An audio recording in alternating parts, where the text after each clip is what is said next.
Pernahkah hati ini mencintai Yesus begitu dalam hingga rela memberikan segalanya, bahkan jika dunia menyebutnya sebagai kebodohan?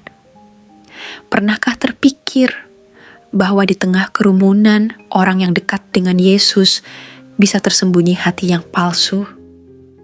Dan di tengah orang yang tampak biasa, ternyata bersemayam kasih yang murni dan berani.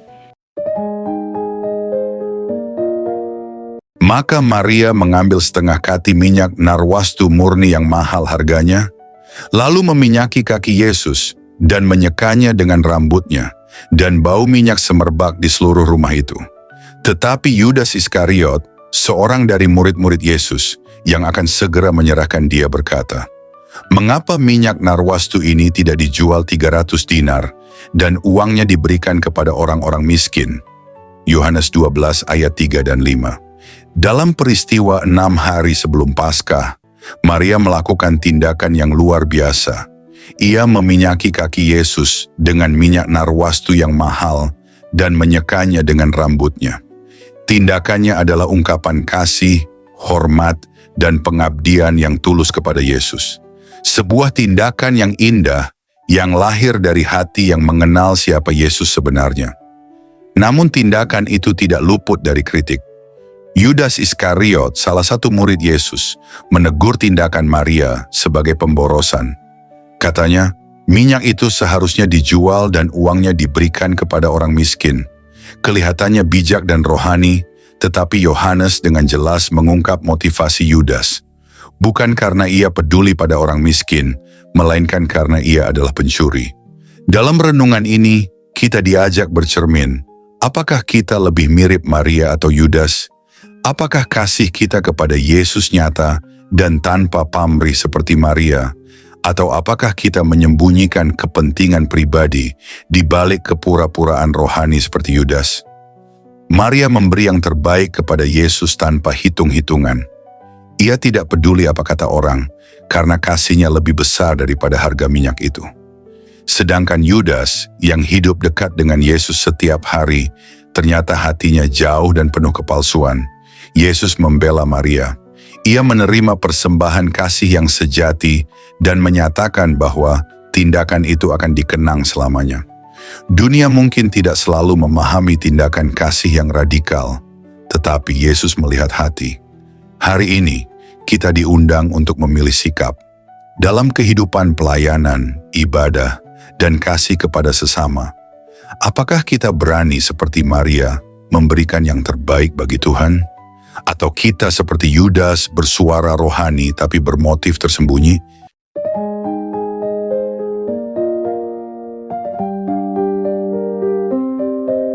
Kata-kata Yudas terdengar bijak, tampak peduli, tampak saleh. 300 dinar untuk orang miskin, siapa yang berani membantah bahwa itu hal yang baik? Tetapi hati Yudas tidak tertuju pada orang miskin, hatinya tertuju pada dirinya sendiri. Ia pandai menyembunyikan keserakahan di balik kepedulian palsu. Dan betapa seringnya sebagian orang tanpa sadar menjadi seperti Yudas ketika berkata, pelayanan itu buang-buang waktu. Untuk apa mempersembahkan uang sebanyak itu ke gereja?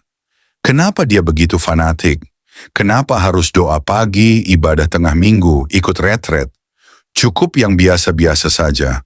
Bukankah itu suara yang sama, suara yang mencoba membungkus kedinginan rohani dengan dalih yang tampak benar? Mereka berkata seolah mereka sedang berpikir bijak, seperti Yudas, terlalu pandai menyembunyikan ego dengan kalimat rohani. Terlalu pintar membenarkan diri, padahal kita tahu, kasih itu sedang surut dan hati itu sedang menjauh. Tuhan Yesus tidak butuh alasan kita. Ia tidak butuh kalkulasi kita. Ia hanya mencari satu hal, kasih yang murni, kasih yang tidak takut dilihat orang, kasih yang tidak malu untuk mempersembahkan yang terbaik, kasih yang seperti Maria, yang berani mencintai Yesus sampai air mata dan minyak itu menetes di kakinya. Di hadapan Tuhan, yang dihargai bukan jumlah, tapi ketulusan. Yang dikenang bukan banyaknya kata-kata, tapi dalamnya cinta. Jangan jadi orang yang sibuk berbicara tentang Tuhan, tapi hatinya tidak pernah memberi apa-apa kepada Tuhan. Karena kasih yang sejati tidak pernah menyisakan ruang untuk kepentingan pribadi. Mari kita berdoa. Terima kasih Tuhan Yesus atas firman-Mu yang kami dengarkan sore ini. Terima kasih karena Engkau tidak pernah membiarkan kami hidup tanpa arah, tetapi selalu menyediakan firman-Mu sebagai pelita bagi kaki kami, sebagai cahaya yang menerangi jalan kami. Setiap ayat yang kami renungkan tadi adalah napas kehidupan, yang memberi pengharapan di tengah keputusasaan dan kekuatan di tengah kelemahan. Tuhan, kami sadar hidup ini tidak mudah. Begitu banyak tantangan, pergumulan, dan tekanan yang sering membuat kami lelah dan ingin menyerah. Tapi sore ini Engkau berbicara. Engkau meneguhkan kembali iman kami. Engkau mengingatkan kami bahwa kami tidak pernah berjalan sendirian. Bahwa kasih-Mu tetap teguh, tak bergeser sedikit pun. Bahkan ketika kami jatuh, Engkau tidak menjauh. Engkau justru mendekat, mengulurkan tangan, dan berkata, "Aku masih di sini." Kami mau mengucap syukur karena Engkau adalah Tuhan yang tidak pernah bosan menanti kami kembali.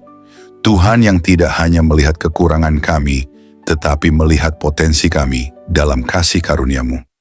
Tuhan yang tidak hanya menghitung dosa kami, tapi yang menanti dengan belas kasih, supaya kami bertobat dan hidup kembali dalam terang. Kami serahkan hati kami ke dalam tangan-Mu. Segala luka, segala kecewa, segala air mata yang mungkin tidak terlihat oleh siapapun, hanya Engkau yang tahu. Sembuhkan kami Tuhan, bangkitkan kami kembali. Ajari kami untuk percaya meski keadaan belum berubah. Ajari kami untuk tetap bersyukur meski jalan masih tampak gelap. Dan ajari kami untuk tetap setia meski jawaban belum terlihat di depan mata. Kami juga berdoa untuk setiap orang yang mendengar renungan sore ini. Biarlah setiap firman yang ditaburkan tidak gugur sia-sia, tetapi bertumbuh dan menghasilkan buah dalam kehidupan yang nyata.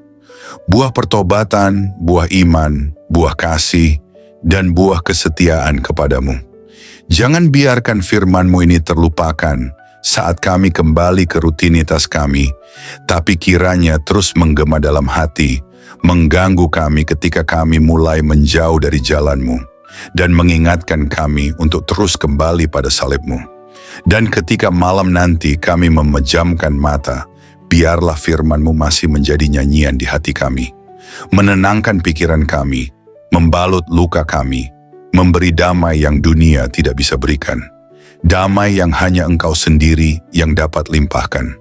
Terima kasih Tuhan Yesus, Engkau sungguh baik. Kami bersyukur karena Engkau masih peduli, karena Engkau masih berbicara, dan karena Engkau masih mengundang kami untuk datang lebih dekat lagi kepadamu.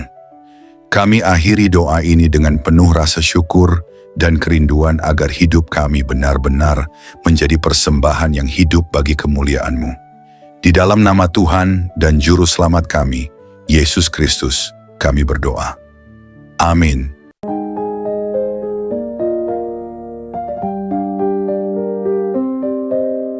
Puji Tuhan, saudara yang dikasihi oleh Tuhan, saya percaya bahwa firman Tuhan selalu menjadi berkat, kekuatan, dan penghiburan bagi setiap kita.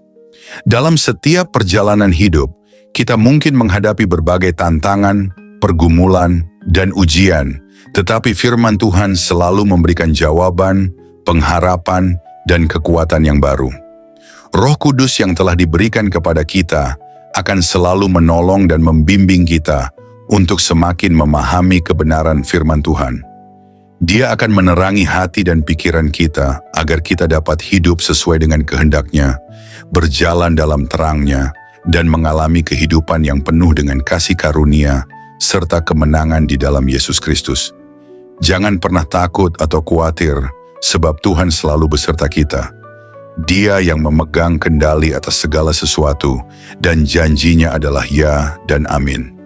Percayalah bahwa setiap langkah hidup kita telah dirancang untuk membawa kita kepada rencananya yang indah. Pegang teguh firman-Nya, berdoalah dengan iman, dan hiduplah dalam ketaatan kepadanya, maka kita akan melihat kemuliaan Tuhan dinyatakan dalam hidup kita. Tuhan Yesus memberkati saudara semua. Teruslah bertumbuh dalam iman, kasih, dan pengharapan di dalam Kristus. Sampai jumpa dalam renungan berikutnya, kiranya damai sejahtera Tuhan senantiasa menyertai kita semua.